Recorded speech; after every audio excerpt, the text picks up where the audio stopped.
बहुत सुखद क्षण है। ये हमारे संस्कृति का एक द्योतक है, संस्कृति का एक प्रेरणा है कि हम अपने बड़ों को, महान व्यक्तित्व को सम्मानित करते हैं। ये पाक हमारे मिथिला की संस्कृति है। ये संस्कृति हमारी सुदृढ़ संस्कृति है जिससे हम जाने जाते हैं।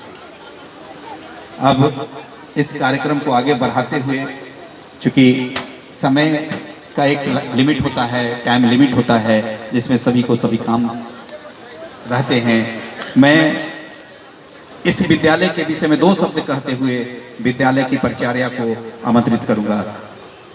यह स्कूल हमारा छोटा भाई जैसा प्रवीण और रणधीर, जिन्होंने शिक्षा के लिए बहुत कुछ किया है, एक बहुत बड़ा विजन है, बहुत बड़ी सोच है।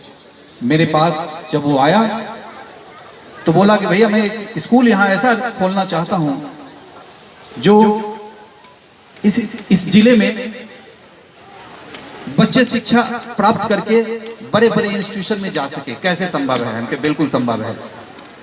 ये दोनों नाम इस जिले में